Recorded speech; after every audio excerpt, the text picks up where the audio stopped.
خلق الموت والحياة ليبلوكم أيكم أحسن عملا وهو العزيز الغفور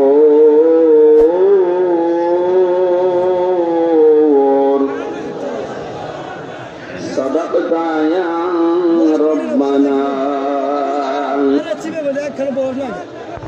عن علي رضي الله تعالى عنه قال قال النبي صلى الله عليه وسلم يوشك أن يأتي على الناس زمان لا يبقى من الإسلام إلا اسمه ولا يبقى من القرآن إلا رسمه مساجدهم عامرة وهي خراب من الهدى علماؤهم شر من تحت يدين السماء من عندهم تخرج الفتنة وفيهم تعود رواه البيهقي. وقال تعالى في شأن رسوله إن الله وملائكته يصلون على النبي يا أيها الذين آمنوا صلوا عليه وسلموا تسليما. اللهم صل على سيدنا مولانا محمد وعلى آل سيدنا مولانا رسول আমার ভালোবাসা রসুল আমার আলো আশা রসুল আমার প্রেম বিরহের মূল আলোচনা রসুল আমার কাজে কর্মের অনুপ্রেরণা। আলহামদুলিল্লাহ। বাংলাদেশের ঐতিহ্যবাহী জেলা জামালপুর দেওয়ানগঞ্জ থানার অন্তর্গত কাঠারবিল সাপমারি হাজি ইলিমউদ্দিন হাফিজিয়া মাদ্রাসার উদ্যোগে 26তম মহাবিশ্বের মহাবিশ্বয় আমাদের মহান মালিক মহান রব্বুল ইজ্জাত ওয়াল জালালের মুখের পবিত্র বাণী কোরআনে কারীম ঐতিহাসিক তাফসীরুল কোরআন মাহফিলের সম্মানিত সভাপতি হাজিউল হারামাইন আমার আরাফাতের ভাই আলহাজ খন্দকার মেজাজুর রহমান দামাত বারকাতুহুমুল আলিয়া, মাহফিলের প্রধান অতিথি শাইখুল মাশায়েখ জনাব মোহাম্মদ মাহফুজ হোসেন কামাল চৌধুরী, এতক্ষণ পর্যন্ত যারা আলোচনা রাখলেন মাওলানা হোসাইন আহমেদ মাহফুজ, এ মাহফিল বাস্তবায়নের জন্য যারা শ্রম দিয়েছেন বিশেষ করে আমরুল হোসেন, বিজাল, নজরুল, নূর আলম, শামসুল মেম্বার সহ শ্রদ্ধাভাজন ভাই মোহাম্মদ জাকির হোসেন, মঞ্চে বসা সম্মানিত ওলামায়ে কেরাম, সামনে বসা মুসলমান ভাইরা, পর্দার আড়ালের সম্মানিত মা এবং বোনেরা, প্রশাসনের ভাইরা, প্রাণ প্রিয় জামালপুরবাসী, এভাবে তো কথা বলা যায়।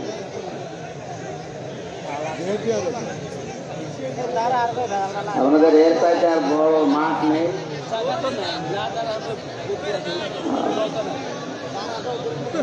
এই জামালপুরে আসলে আমার শ্রদ্ধাভাজন শিক্ষক, আমার মাথার তাজ, জামালপুরের কৃতি সন্তান ইসলামী বিশ্ববিদ্যালয় কুষ্টিয়া আল কোরআন অ্যান্ড ইসলামিক স্টাডিজ বিভাগের সম্মানিত অধ্যাপক প্রফেসর ডক্টর আবামা সাইফুল ইসলাম সিদ্দিকী স্যারের জন্য দোয়া চাই, দোয়া করি মুসাফির অবস্থায়। ওয়ারফা'না লাকা যিকরাক, আল্লাহ যেন তার সম্মান মর্যাদা আরো বাড়িয়ে দেন। জোরে বলেন আমিন।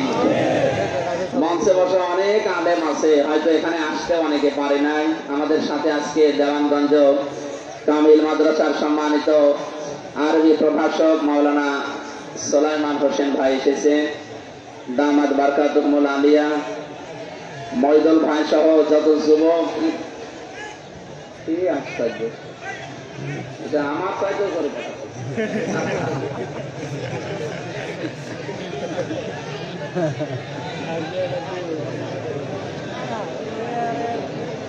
আমি আপনারা জানেন গতানুগতিক কথা বলি না, স্থান কাল পাত্র ভেদে কি লাগবে, যেই রোগের যে ঔষধ লাগবে ওইটা দেওয়ার জন্য আসি। সুতরাং আপনি যদি ওই ঔষধ নিতে না চান তাহলে আমি চলে যাই, চলে যাবো, কথা বলা যাবে না। আর যাই করেন দরকার হয় ইশারায় কাজ করেন অথবা মারামারি করেন, কথা বলেন।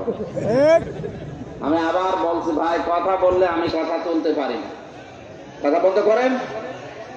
এখানে বসা যায় না, যেখানে দাঁড়িয়ে আছেন ওই জায়গায় বসা যায় না। কি বিছাবেন আপনি, ওখানে বসেন, বাড়ি যায় পোশাক আশাক ধুয়ে দেবেন, বসেন। তাই কি ও এখন এইভাবে তো কথা বলা সম্ভব, আর জায়গা মাইগা নেই তো। এটা মাওলানা সোলাইমান তো আমার কাছে আসতে পারেছিলাম, এইভাবে তো কথা শেষ করা যাবে না। দেখছি আমার তো 1-1.5 ঘন্টা সময় দেবেন নাকি? 1-1.5 ঘন্টা সময় দিতে হলে আমাদের চুপ করা লাগবে। ভাই চুপ করে, কষ্ট হলে তো বলবো, দেশের পরিবেশ পাচ্ছি না তো, কথা বলতে গেলে কানের ভেতরে আর এক আওয়াজ আসছে। এই যে লাইট মারে কে?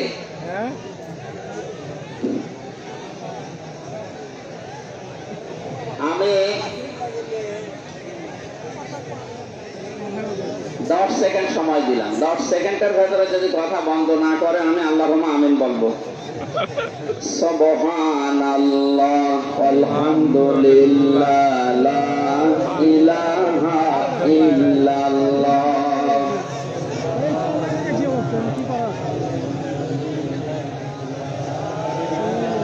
হবে না এই পাশে তো অন্তত শান্ত হয়ে গেছে, এরা শান্ত হয়ে গেছে, যেখানে দাঁড়িয়ে আছে বসে আছে আলহামদুলিল্লাহ। আপনারা কি এই যে এই জায়গাটা সমস্যা হচ্ছে? ভলেন্টিয়ার নেই, স্বেচ্ছাসেবক কই? আর কোথায় আগাবে এই করোনার ভেতরে?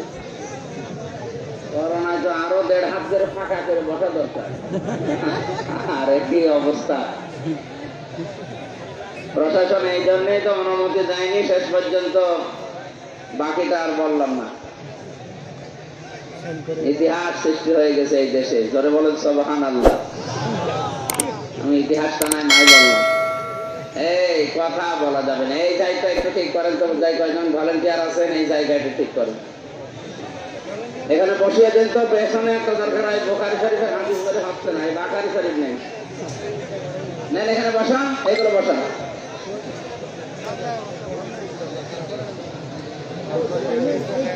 সুবহানাল্লাহ আলহামদুলিল্লাহ লা ইলাহা ইল্লাল্লাহ। সুবহানাল্লাহ আলহামদুলিল্লাহ লা ইলাহা ইল্লাল্লাহ। সুবহানাল্লাহ আলহামদুলিল্লাহ লা ইলাহা ইল্লাল্লাহ। লা ইলাহা ইল্লাল্লাহ মুহাম্মাদুর রাসূলুল্লাহ।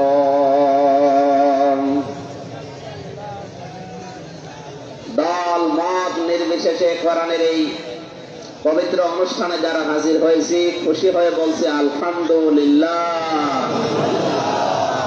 শুনতে এসেছি কি বলেন তো? সবাই বলে। সুতরাং এখানে আসা বসা এ পুরাটা ইবাদত। এটা কি? নামাজ একটা ইবাদত। নামাজ কি? নামাজের ভেতরে কথা বলা যায়, এদিক ওদিকে তাকানো যায়, বলেন? নামাজ যেমন এটাও তো এবার ইবাদত। আপনি কথা বলছেন, আপনার ইবাদত হচ্ছে কিনা আপনি নিজেই টের পাচ্ছেন। নিজের ইবাদতটা নষ্ট করবেন না, কষ্ট হলেও চুপ করেন ভাই, কষ্ট হলেও চুপ করে থাকেন। নামাজের নিয়ম হচ্ছে যদি মানুষ বেশি হয়ে যায় তাহলে কাতার সংকীর্ণ করা, ছোট করা, এমনকি পিঠের ওপরও যদি সেজদা দেওয়া লাগে তাও দেওয়া লাগবে, অসুবিধা নেই।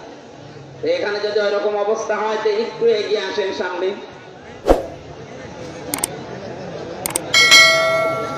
বলছে হবে না। ঠিক আছে, এগিয়ে যদি না আসতে চান, যেখানে দাঁড়িয়ে আছেন ওখানে দাঁড়িয়ে থাকেন না কেন, সমস্যা কি? দাঁড়িয়ে থাকে। আমি তো আধা ঘন্টা বলছি, যান আধা ঘন্টায় শেষ করে দেবো। তাহলে আধা ঘন্টা পরে আপনারা উঠে দাঁড়াবেন, ওনারা বলবেন। আপনারা একটু কষ্ট করেন, আমি আধা ঘন্টা পরে পাল্টা পাল্টি করে দিচ্ছি।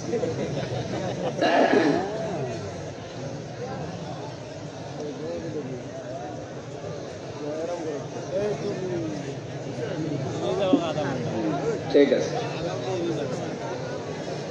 আপনারা নিজেরা স্বীকার করলেন যে এটা ইবাদত। ইবাদত যেভাবে করা দরকার ওইভাবে কিন্তু হচ্ছে না। কষ্ট হচ্ছে, আমরা তো দেখতে পাচ্ছি। এখন কি করবেন? জাকির ভাইকে বারবার আমিও বলেছিলাম যে ভাই জায়গাটা বড় করবেন। উনি যে জায়গায় দিয়েছে, ওনাদের তো এই জায়গা ছাড়ার জায়গা মনে হয় নেই নাকি? এখন অন্তত আর নেই। যে জায়গা আছে এখানে কষ্ট করে বসে।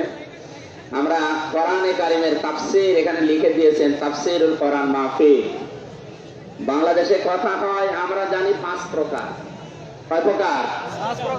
এই দেশে মোটামুটি এখন ওয়াজ মাহফিল লেখা থাকে বিভিন্ন জায়গায়, অথচ ওয়াজ করা পৃথিবীর কোনো মানুষের জন্য সম্ভব না। ওয়াজ করার দায়িত্ব আল্লাহ।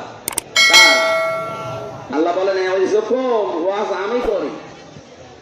জবাব দেন তো ছাত্রের মতো। এটা কিন্তু ক্লাস চলছে, একটা 1-1.5 ঘন্টা এখন একটা ক্লাস হবে। ওয়াজ করেন কে? সবাই বলেন কে? আল্লাহ যে ওয়াজ করেন, এ কথা কোরআনে আল্লাহ 2 জায়গায় দিয়েছেন, ইয়াইযুকুম বিহি আর ইয়াইযুকুম লাআল্লাকুম তাযাক্কারুন। একটা সূরা বাকারা, একটা সূরা নাহলে। আল্লাহ নিজে বলেন আমি ওয়াজ করি। সুতরাং বাংলাদেশে যদি কেউ ওয়াজ বিরোধী হয়, ওটা সরাসরি আল্লাহ বিরোধী। 2 নম্বরে তাফসীর করেন সরাসরি আল্লাহ নবী নিজে। কে? আরে দায়িত্ব আল্লাহ তাকে নিজে দিয়েছে। আল্লাহ পাক বলেন ওয়ালা ইয়াতুনাকা বিমাসালিন ইল্লা জিনাকা বিল হাক্কি ওয়া আহসানা তাফসীরা। সূরা ফুরকানের 33 নম্বর আয়াতে আল্লাহ বলেন, হে নবী, পৃথিবীর মানুষেরা বিভিন্ন সময় আপনার কাছে বিভিন্ন সমস্যা নিয়ে আসবে। আপনি কোরআন দিয়ে তাফসীর করে, ব্যাখ্যা বিশ্লেষণ করে সুন্দরভাবে তাদের সমাধান দিয়ে দেবেন। জোরে বলেন সুবহানাল্লাহ। তাহলে আয়াত থেকে বুঝলাম তাফসীর করার দায়িত্ব রাসূলুল্লাহর। কার? রাসূলুল্লাহ। আরো জোরে বলেন কার? এখানে আহসানা তাফসীর আল্লাহ দেননি, তাফসীর দিয়েছেন না। এইদিকে আবার শুরু হয়েছে কথা, তো বানিয়ে বলা যাবে না। এটা অন্তত উপর থেকে আসবে, তারপরে আপনারা এরকম জ্ঞান জাম করলে আমি তো যা আরো মনে আছে সব বলে যাবো। এদিকে জ্ঞানটা আর হচ্ছে না, বন্ধ হয়ে গেছে। এই কলেজটা একটু বন্ধ হলে আলহামদুলিল্লাহ। দেখে আর 1-10 সেকেন্ড জিকির করেন তো, দেখি বন্ধ হয় কিনা। সুবহানাল্লাহ, আলহামদুলিল্লাহ, লা ইলাহা ইল্লাল্লাহ, সুবহানাল্লাহ, আলহামদুলিল্লাহ, লা ইলাহা ইল্লাল্লাহ, সুবহানাল্লাহ, আলহামদুলিল্লাহ, লা ইলাহা ইল্লাল্লাহ। এই গ্লাসগুলো নামিয়ে রাখেন, এই গ্লাস নামিয়ে এটা বের করে দিন, সব বের করে দিন, যান।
এখানে বালিশটা রাখেন।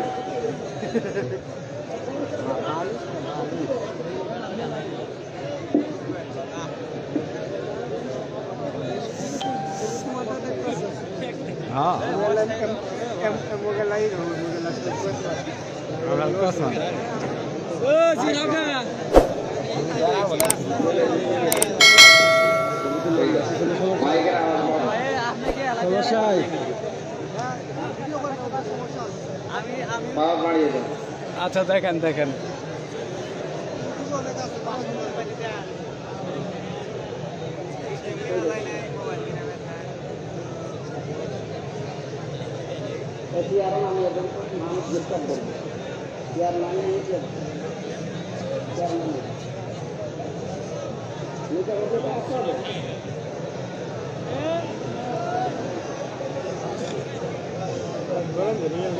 ঠিক আছে ঠিক আছে।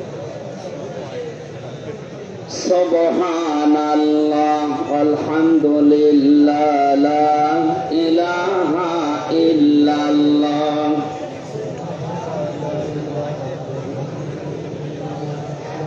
এটা বন্ধ করেন, এটা বন্ধ করেন।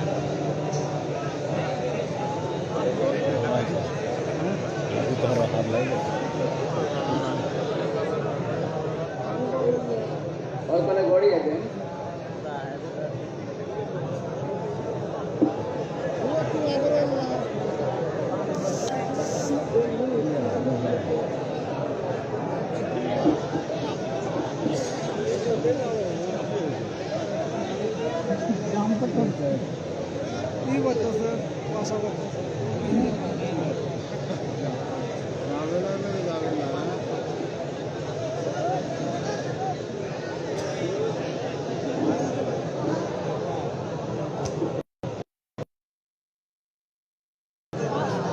মেমোরি মেলা খালি আছে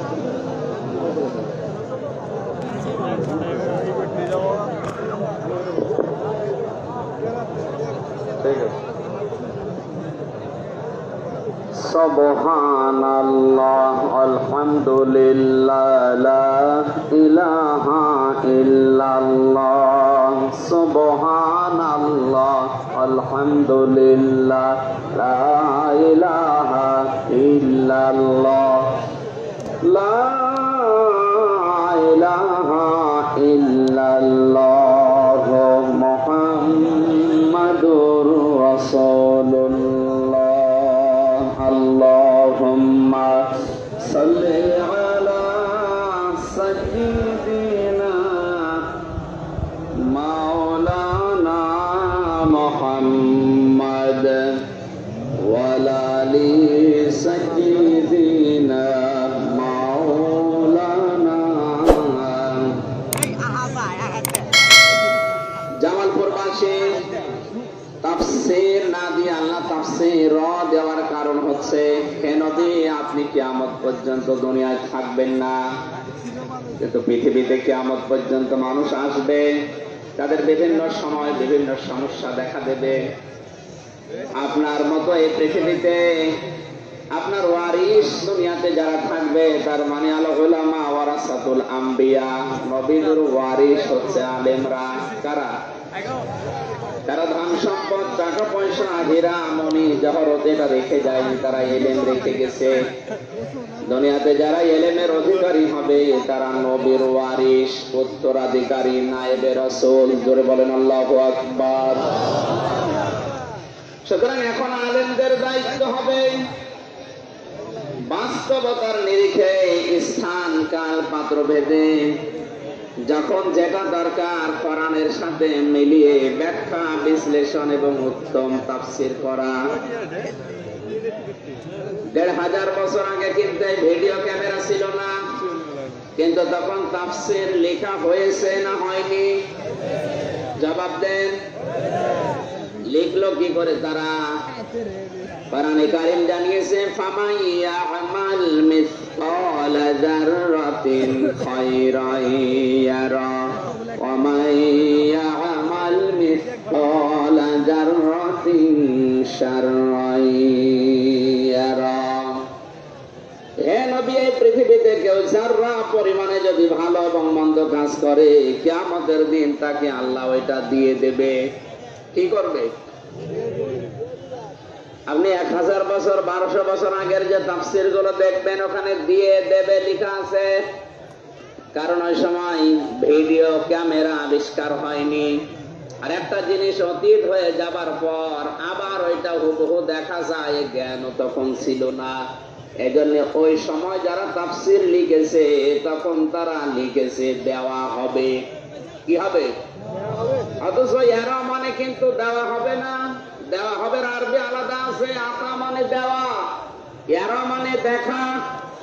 দেখার আবার আরবি আছে দুইটা, একটা র আর একটা নাজার। র মানেও দেখা, নাজর মানেও দেখা। এই দুই দেখার ভেতরে পার্থক্য হচ্ছে, র মানে চোখ দিয়ে দেখা, আর নাজারা মানে গবেষণার দৃষ্টিতে দেখা। আপনি এই প্যান্ডেলটার দিকে তাকালেন, এই দিকে তাকালে হয়তো আপনি দেখবেন যে বিশাল সুন্দর প্যান্ডেল, ফুল ফুল টাঙানো আছে, আলো দেওয়া আছে, কত লাইট জ্বলছে, এই পর্যন্ত আপনার দেখা শেষ। কিন্তু আমি যদি এই প্যান্ডেলের দিকে তাকাই, শুধু এই ফুল আর লাইট আর আলো না, আমি দেখতে চাই বিগাইরি আমাদিন তারাউনাহা। আল্লাহ পাক বলেন, বান্দা মাত্র এতটুকু একটা প্যান্ডেল সাজাতে গিয়ে প্রায় 100-এর উপরে খুঁটি তোমরা টাঙিয়েছো। আরে বিশাল আসমান কোন খুঁটি ছাড়া মাথার উপরে আমি আল্লাহ রেখে দিয়েছি। তাহলে আপনার সাধারণ দেখা আর আমার দেখা এক? বলুন। আল্লাহ এখানে নাজারা দেয়নি, দিয়েছে এরা। দুনিয়াতে কেউ যারা পরিমাণে ভালো অথবা মন্দ কাজ করলে, কিয়ামতের দিন আল্লাহ তাকে এই চোখে দেখাবে যে বান্দা এই দেখ তুই এই কাজ করেছিলি। এখন যাররা কি, এইটাই তো 1000 বছর আগে মানুষ জানতো না। এই জন্য যাররার ব্যাখ্যা ওই সময় যারা লিখেছে তারা লিখতো যাররা মানে সরিষার দানা। যাররা মানে, অথচ এখন আধুনিক বিজ্ঞান গবেষণাগারে সরিষার দানাকে 70 ভাগ করলে যে টুকরা হয়, ওই এক টুকরার নাম আরবিতে বলা হয় যাররা।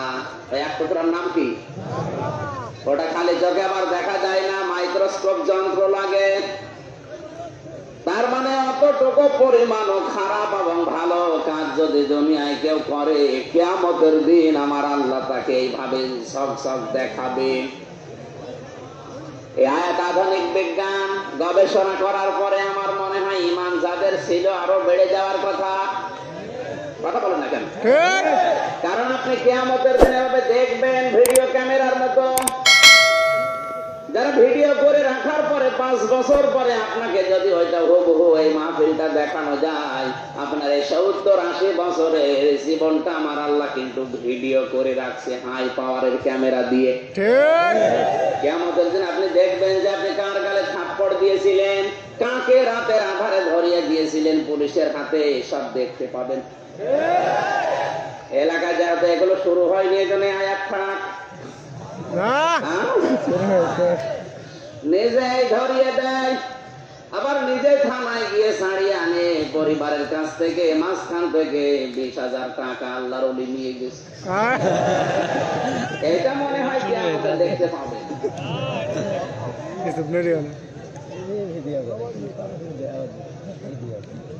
তাফসীর করলে আজ বাধা হয় এই কারণে।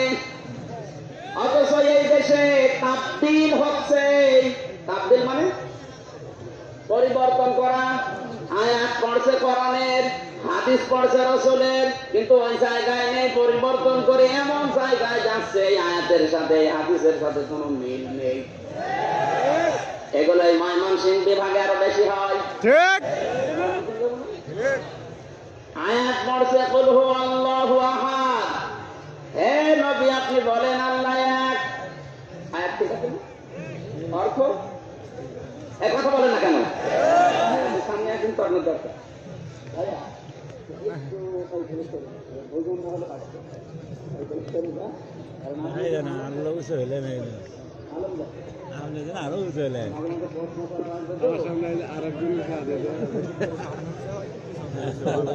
সবাই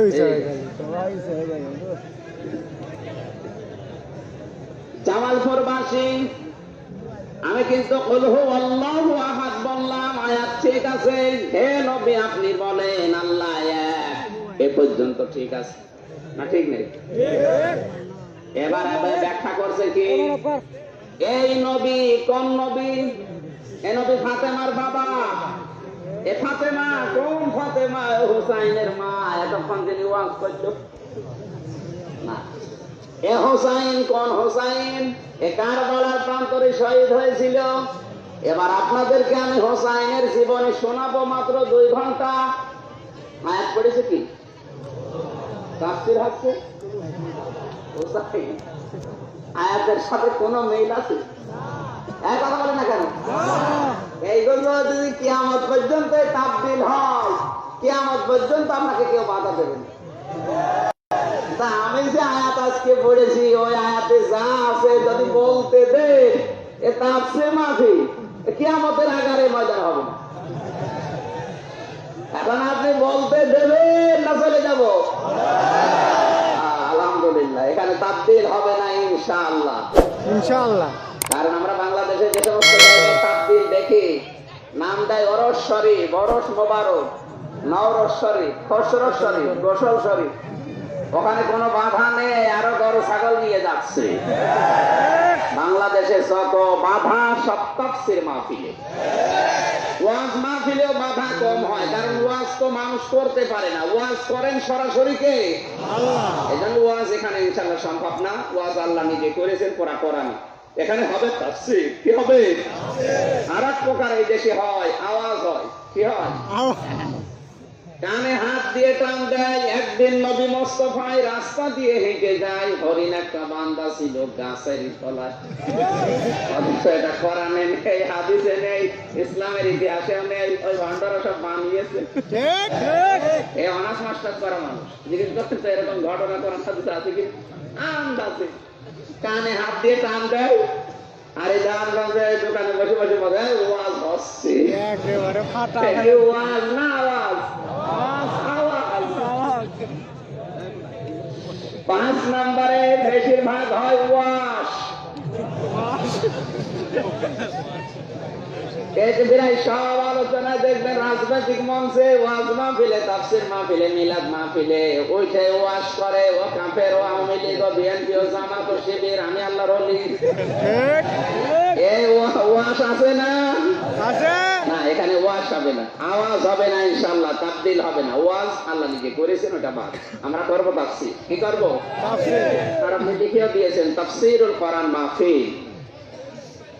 এ কোরআন যে এত অথেন্টিক, আল্লাহ রাব্বুল আলামিন কোরআনে কারিমে গ্যারান্টি দিচ্ছেন, আলাউ তাকাব্বালা আলাইনা বা'দাল আকাবিল লা আখাযনা মিনহু বিল ইয়ামিন সুম্মা লাকাতা'না মিনহুল ওয়াতিন। সূরা হাক্কাদের 44, 45, 46 নাম্বার আয়াত। না, এতদিন যেভাবে শুনেছেন ওইভাবে না, একটু নতুন কায়দায় দেখেন তো। আলেম যারা আছেন তাদেরকে বলছি, আল্লাহ পাক বলেন, আমার নবী যদি এই কোরআনে বানিয়ে কোন কথা আমার নামে চালিয়ে দিত, আমি নবীর ডান হাত চেপে ধরতাম, কণ্ঠ নালী কেটে ফেলে দিতাম। ঠিক আছে? এই আয়াতের ব্যাখ্যা যেটা বললাম, মানে অর্থ বললাম, অর্থ হয়, ব্যাখ্যা তো আরো পরের কথা। খেয়াল করেন তো, লাখাযনা মিনহু বিল ইয়ামিন, বিমানে দ্বারা, দিয়ে, কর্তৃক। আল্লাহ পাক বলেন আমি চেপে ধরতাম আমার ডান হাত দিয়ে। কার ডান হাত? বলেন না কেন? নবীর ডান হাত ধরতাম না, এ কথা তাফসীরে লেখা থাকলো এটা ভুল। লাখাযনা, অবশ্যই আমরা ধরতাম, মিনহু বিল ইয়ামিন, ডান হাতের দ্বারা। তার মানে আমি আল্লাহ আমার ডান হাত দিয়ে নবীকে ধরতাম। কোন হাত? ডান। আল্লাহর ডান হাতে শক্তি বেশি না বাম হাতে? আমরা কি জানি নাই? শক্তি তো আল্লাহর সব হাতে আছে, আমাদের মতো নাকি? আল্লাহর বাম হাতে শক্তি নেই? হ্যাঁ, কথা বলে না কেন? আছে। তাহলে আখাযনা দিলেন কেন? পৃথিবীতে যে মানুষ যে বিষয় দিলে বোঝে ভালো, তাকে ওই বিষয় দিয়ে বোঝানো সম্ভব। এই জন্য আপনার সন্তানের ভেতরে যারা যে বিষয়ে অভিজ্ঞ বা যে বিষয়ে বোঝে, আপনি ওই লাইনে ওই সন্তানকে দেবেন। সবাই আলেম হবে না। কেউ যদি ইঞ্জিনিয়ারের বিষয় ভালো বোঝে, ছোটকাল থেকে খুটখাট নাড়াচাড়া করে, তাহলে তাকে আপনি ইঞ্জিনিয়ার বানান। কেউ যদি বৈজ্ঞানিক কোন বিষয়গুলো গবেষণার দৃষ্টিতে বিভিন্ন দিকে তাকায়, আপনি তাকে বিজ্ঞানী বানান, তাকে পাইলট বানাবেন। কোন ছেলে যদি মাঠে কাজ করার এই সমস্ত চাষবাস ভালো বোঝে, ওকে লেখাপড়া করান, পাশাপাশি ওই কাজগুলো তাকে দিয়ে করান। অন্তত লেখাপড়া করে যদি চাকরি বাকরি নাও হয়, চাষ করে খেতে পারবে। আল্লাহ নবী মুহাম্মদ রাসূলুল্লাহ সন্তানদেরকে 10টি কাজের আদেশ দিয়েছেন। তার 5 নম্বরে এটা, সন্তানকে তোমরা তীর মারা, ঘোড়া চালানো, সাঁতার শেখানো, এগুলো শেখাও। কেন? ঘোড়া চালানো নয়, ওই জামানায় ছিল, এখন তো ঘোড়া চালানো চলে না। সাঁতার শেখাও, তীর মারা ওই জামানায় হয়তো চলতো, জিহাদের ময়দানে তীর নিক্ষেপ করা, এখন তো আর চলে না। এখন চলে কামান। কি চলে বলেন না কেন? এখন কম্পিউটার চলে, এখন ফেসবুক, ইন্টারনেট, ইউটিউব এইগুলো চলে। সুতরাং এখানে বিশ্ব নবী 1500 বছর আগে তীর মারা, ঘোড়া চালানো মানে তোমার সন্তানকে তুমি অকর্মা, অপদার্থ, ভক্ত, অলস করে রেখে দিও না। তাকে তুমি একটা কর্মঠ বানাও। অন্তত তুমি যদি মারাও যাও, সে যেন ভিক্ষা করে না খায়, নিজে কাজ করে খেতে পারে। এখানে যে যে বিষয় বোঝে, আপনি সেই বিষয় তাকে উদাহরণ দিলেও বুঝবে ভালো। পৃথিবীর ময়দানে মানুষ যেহেতু ডান হাতে শক্তি বেশি আছে, এটা ভালো বোঝে। এই জন্য অনেক মানুষকে আমার আল্লাহ কোরআন বোঝাতে তার বাস্তব অভিজ্ঞতায় উদাহরণগুলো দিয়েছেন বেশি। জামালপুর বাসী এখানে লক্ষ্য করেন, মানুষের হায়াতের সম্পর্ক হচ্ছে সময়ের সাথে। কিসের সময় আছে? এই জন্য সুলাইমান আছে। সময় নেই, সুলাইমানের কোনো দাম নেই। কালকে ওনাকে লাশ বলে কবরে রেখে দেবে সকালবেলায়। কথা বলেন না কেন? এমনকি যদি ইসলামী পরিবার হয়, সকাল পর্যন্ত যাবে না, রাতের বেলায় মাটি দিয়ে দেবে বলে দরকার নেই। তাহলে ওনার সম্পর্ক সময়ের সাথে, ওনার মূলধন সময়। কি তাহলে সময় টিভি না? সময় টিভি নাকি? পৃথিবীতে এখন চূড়ান্ত দুশমন ইসলামের যারা, বিশেষ করে বাংলাদেশের যতগুলো মিডিয়া, তার ভেতরে সময় টিভি অন্যতম। আপনি ভেতরের খবর জানেন না তাই? তাহলে এনার আসল পুঁজির নাম কি? সময়। বলা লাগবে ভাই, কারণ আমার জীবনের সম্পর্ক কিসের সাথে? সময়। ওয়ালা আসরি ইন্নাল ইনসানা লাফি খুসর। আল্লাহ পাক বলেন, সময়ের কসম, হায়াতের কসম, ইতিহাসের কসম, আসরের নামাজের কসম। এতগুলো কসম দিয়ে যে বিষয়টা আল্লাহ বোঝাতে চেয়েছেন, সেটা হচ্ছে মানুষের হায়াত সংক্রান্ত। ইন্নাল ইনসানা লাফি খুসর। অবশ্যই পৃথিবীর সব মানুষ ক্ষতির ভেতরে। কিসের ভেতরে? ক্ষতির ভিতরে। বলেন বলেন। পড়া কোরআন শরীফ যারা হাফেজ, যারা আলেম, তাদেরকে বলছি, দেখবেন যেখানে ক্ষতির কথা সেখানে মানুষের নাম, কিন্তু যেখানে ইবাদতের কথা সেখানে আল্লাহ শুধু মানুষ।